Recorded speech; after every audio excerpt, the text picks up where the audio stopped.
kumaha daramang Aa di bumi. Mudah-mudahan Aa sareng teteh anu nuju diajar PJJ di bumi sing aya dina kaayaan sehat walafiat.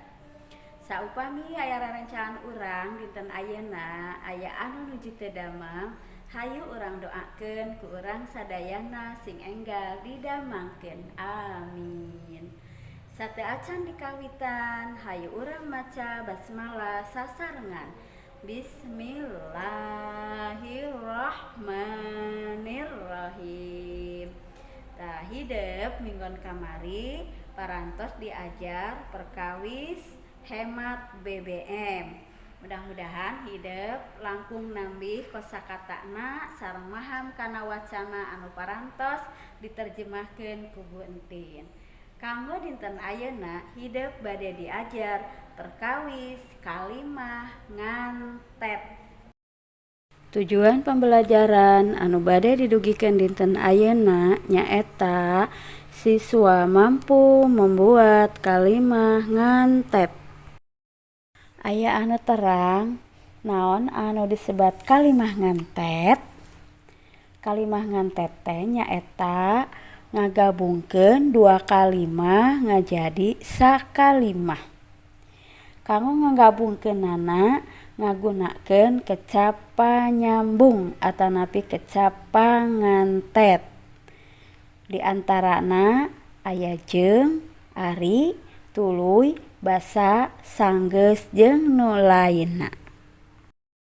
Ayeuna Bu Entin bade ngadamel sababaraha conto. Anu kahiji anu nganggo kecap panyambung jeung. Contoh kalimatna. Danu naek sapeda ka sakola. Kalimat nu kadua. Adi naek sapeda ka sakola. Ieu kaleresan objekna sami. Urang gabungkeun jadi kalimah ngantet. Danu jeung Adi naek sapeda ka sakola. Tah ieu nganggo kecap panyambung jeung. Jadi kecap sapedahna teu kenging diserat dua kali. Danu jeung Adi naek sapeda ka sakola. Ieu nu disebat kalimah ngantet. Gabungan dua kalimah jadi sakalimah. Ayeuna anu nganggo kecap panyambung basa. Basa artinya waktu, jeung artinya dan. Contoh kalimah.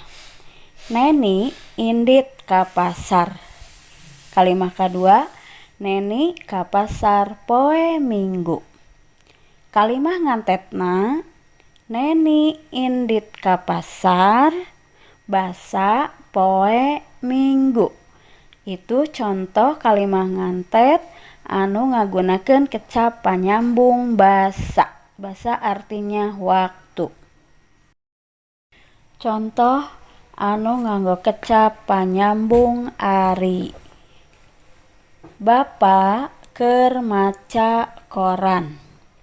Kalimah kadua, Ibu masak di dapur.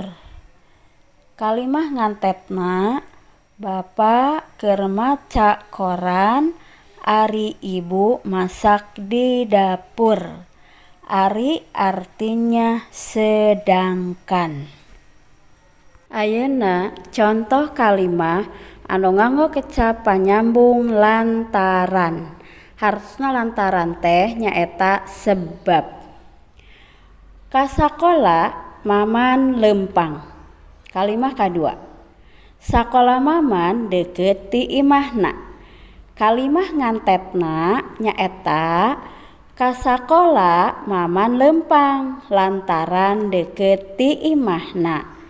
Ke sekolah Maman jalan kaki karena dekat dari rumahnya. Itu contoh kalimah yang menggunakan kecap panyambung atanapi kecap pangantet lantaran. Contoh anu salajengna nyaeta ngagunakeun kecap panyambung tuluy. Tuluy itu artinya lanjutkan atau terus. gitu ya. Contoh kalimahna, lampu hurung tapi teu dipake. Kalimah kedua, lampu teu dipake mah pareuman wae. Tah ayeuna kalimah ngantetna nyaeta lampu hurung tapi teu dipake, koma tuluy pareuman wae gitu. Nah, jangan lupa ya untuk kalimah ngantet setelah kalimah pertama sebelum dilanjutkan ke kalimah kedua itu menggunakan tanda koma dulu.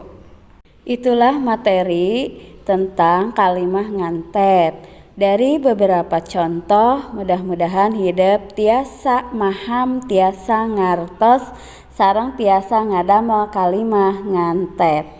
Kanggo tugasna ku hidup dikerjakeun upami cekap dina buku paket, upami henteu cekap tiasa ditulis dina buku catatan nya, engke dipoto terus dikintun kana GCR.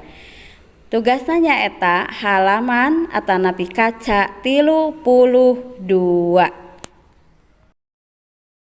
Alhamdulillah materi kanggo dinten ayeuna parantos rengse nyaeta hidup diajar perkawis kalimah ngantet. Naon sih kalimah ngantet teh? Yaitu gabungan dua kalimah dengan menggunakan kata sambung ya. Mudah-mudahan hidup tiasa maham, tiasa ngartos, engke tiasa ngerjakeun tugasna. Tah teu kenging hilap nya upami buku paket teh satos diajar bahasa Sunda diulang-ulang deui, dibaca deui supados langkung lancar maca bahasa Sunda. Nah, kumargi bahasa Sunda mah benten sareng bahasa Indonesia nya.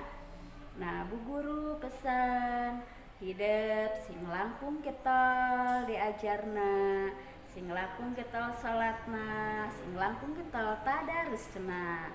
Tah saupami aya tugas-tugas anu teu acan dikirim ka GCR, sok enggal dikintun ka GCR, teu kenging ditumpuk-tumpuk nya.